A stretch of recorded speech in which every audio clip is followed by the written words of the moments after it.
choke is off all the way, and when you put the choke on halfway,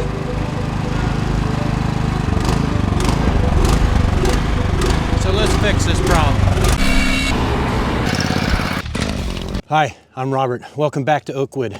So the beginning of the year, I was actually in the hospital with some medical issues, and I didn't get a chance to put stabil in my gas tank in my snowblower.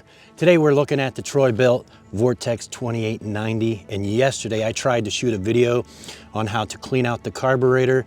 I just cleaned out the main jet. I didn't really figure out where the low idle jet was until last night, and I want to shoot a new video to help everybody figure out their problem. From what I understand, this is a common problem with all the Troy-Bilts and the MTDs.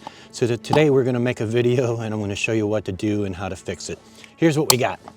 No start, and I already know what's going on.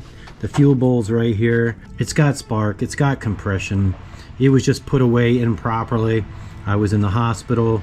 I didn't get a chance to put fuel stabil in the tank and let it run for a while. That is the trick with these. I know a lot of people are starting to put inline fuel filters in, but still the fuel turns to varnish, and it just plugs them up on these carburetors, and it's just what it is.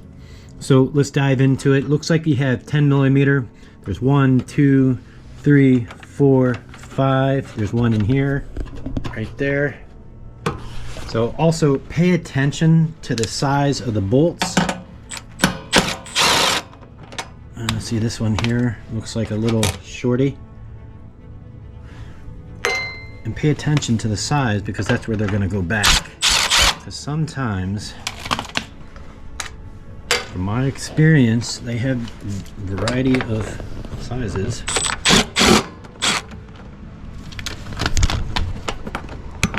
Like this one, see?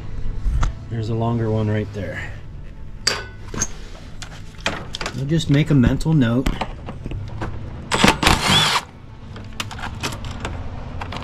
There you go. They're not tight. Now this one here, we're gonna have to use this wrench.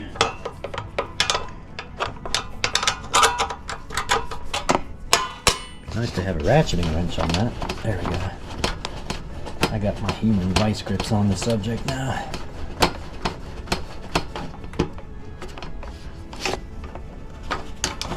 There we go. It's a small one. You line it up in this notch. I don't know if you can see it. And this should pull straight off. But before we do that, turn your choke lever one way to the other. Okay, so we're going to put it all the way to the right, and that way you'll know how to put this back on to reorientate. So just pull straight up, and now this cover should come straight off like so, and twist. There is a primer ball valve hose right here. Pull that off. And then what you have here is just your kill switch. But down here your cot, and pull that out like so. And now the culprit. Okay, here we go. Here is your low idle screw right here. I just stuck the screwdriver into the screw. And below that is your low idle jet right here. It's plastic. That'll pop straight up like so once you remove this screw. Now before you move this screw, count how many turns it takes for it to come out, because that's how many turns it's going to take for you to put it back in. Now the video might get real bright. I'm just trying to make sure we get some light in here. This is the culprit right here that's causing the surging. All right, here we go. Here's a low idle screw, okay? I stuck my screwdriver in it, and below that is the low idle jet that we're going to take out that's actually clogged due to the EPA regulations of state of California. And I live in Michigan, so go figure. I guess it's federal and all that good stuff. But needless to say, when you turn this screw out here, it's plastic. Count how many full turns. 8. So about 8 screws came out, and it's tapered. Let me focus here.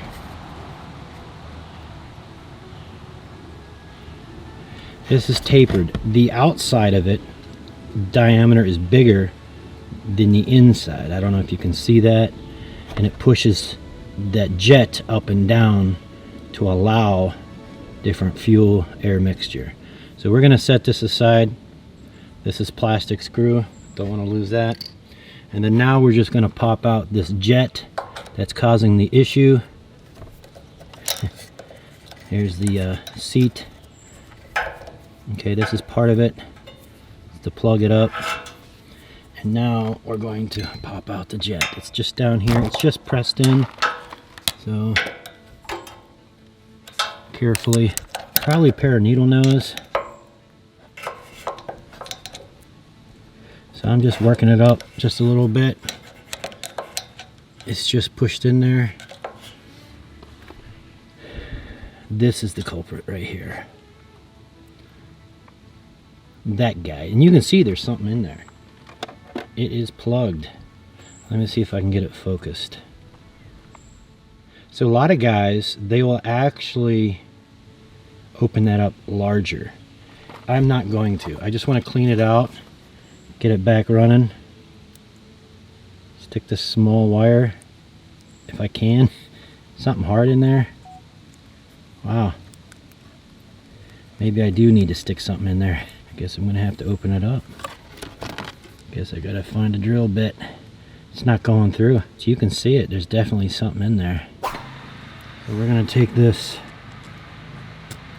and just keep kind of drilling through whatever's in there. Good old EPA. Stuff is coming out.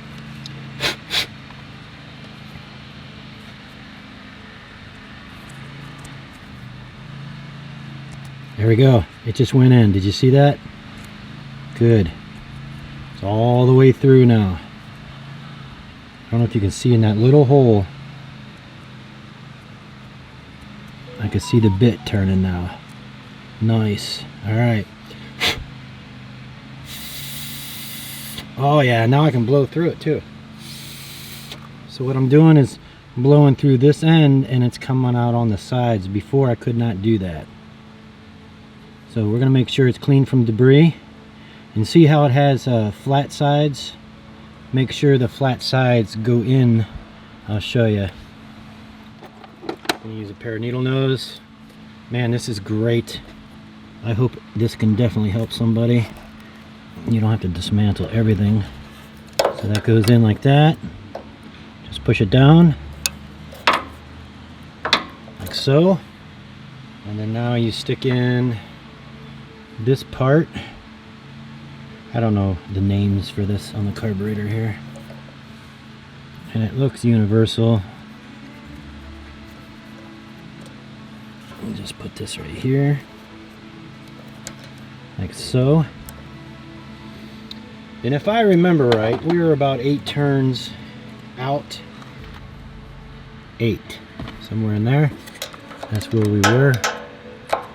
Make sure that's all squared up. Now we can put stuff back together. This is awesome. And hopefully we fix the issue. So we're going to put this hose back on. I just removed this hose so you can see back into here. That was where the issue was, because I did clean out the main jets. Move the cameras out of the way and let's reassemble. So we're going to stick our pump. This goes on down here. Oh, there's these bushings. They fall out and they go into the housing here. So make sure that they're in there. So we're gonna slide this back down through. And remember, this lever, there's a slot right here. There's a slot for that handle to go through, so you don't have to tear that off. This machine has been really good to me. I cannot complain whatsoever. Put on the prime hose. There we go. Yeah.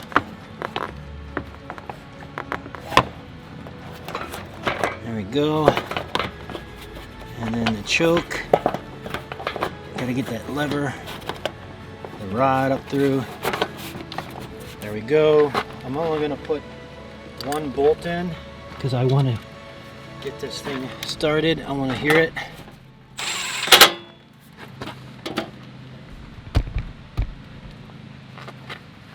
There we go. 2, 3. Give it some fuel. I'm going to put choke on all the way to start because it is cold out.